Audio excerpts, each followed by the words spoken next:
WereldKultuur is more than your questions. It's more than my limits. It's more than your limits. It's more than your aspirations. It's more than my aspirations.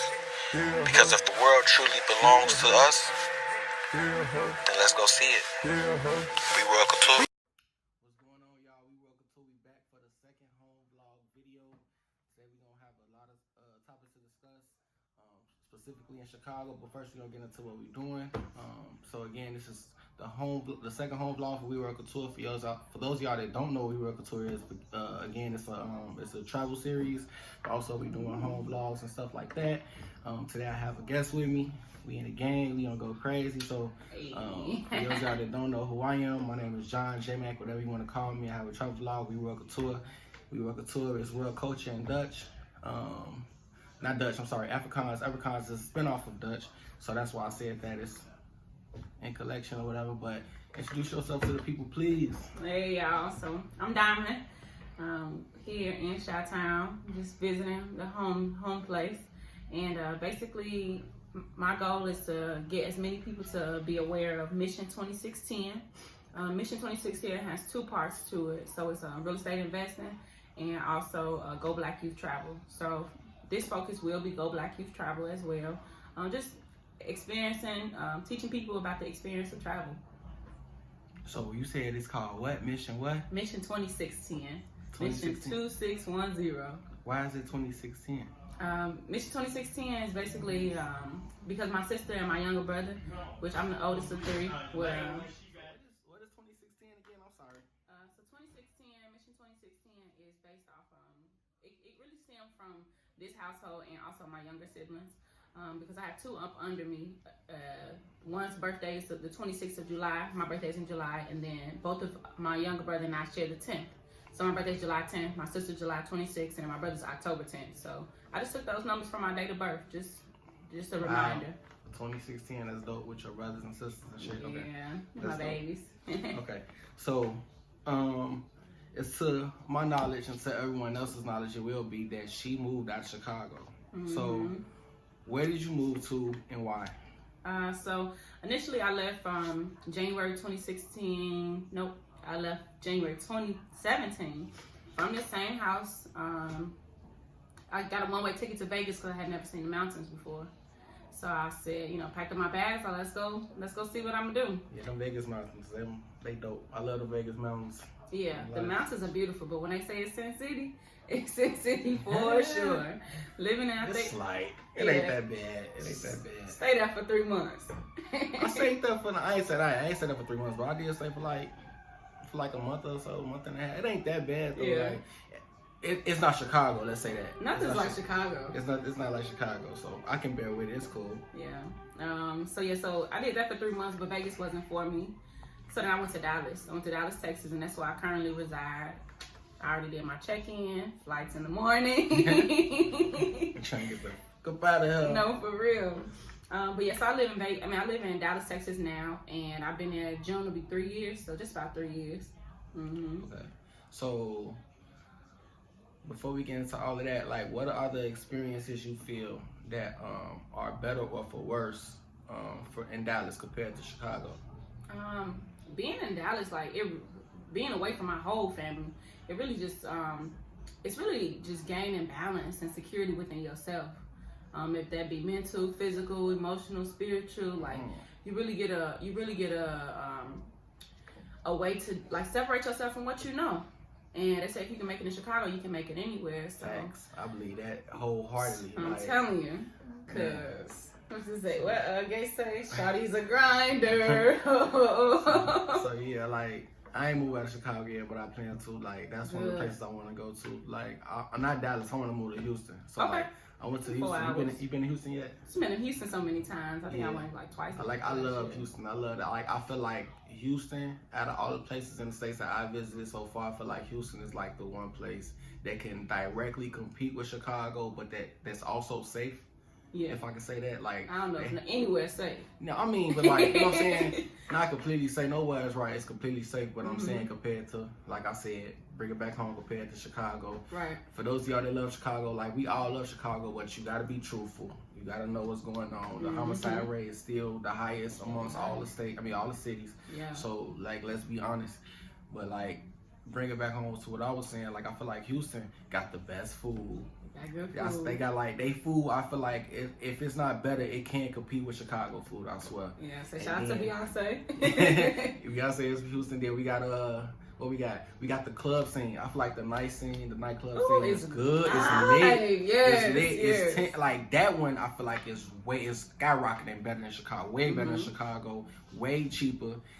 And the women look better. No, like some southern thick, I'm talking about. I went to Houston, and I'm talking about. I went to Houston 3 times. Every time I went out there, I'm like, gee, like what do they put in their food? Man, they been feeding them everybody is thick out there. I'm like, golly, like why is everybody so thick though? Like what do y'all eat? But they food is great, so maybe that's what it is. But like, man, though, like I don't understand. So listen, I like men, but let me tell you, them Southern girls.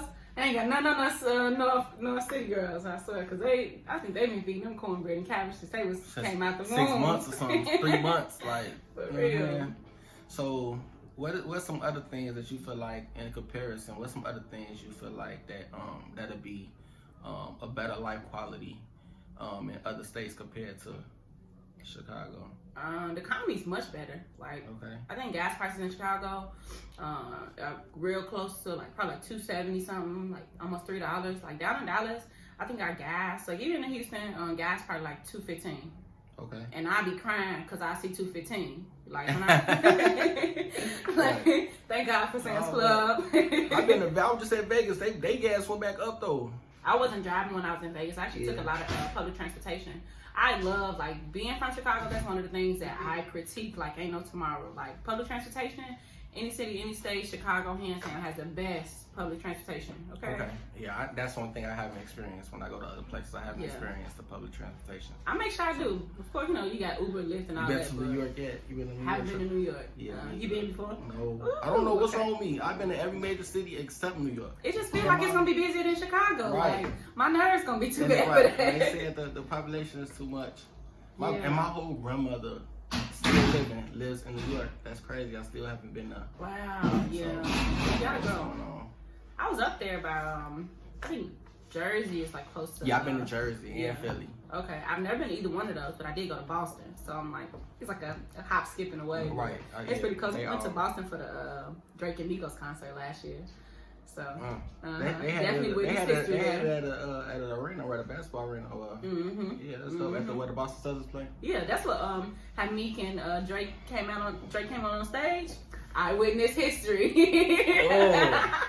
They did that shit in Boston? In Boston. Last year. Y'all just learned something. I just learned something. I know y'all learned something. I didn't know that was in Boston. Right? That was in Boston. Hip hop history. Why they gonna do all the white people saw that? No, I know it's a lot of black people in Boston, G.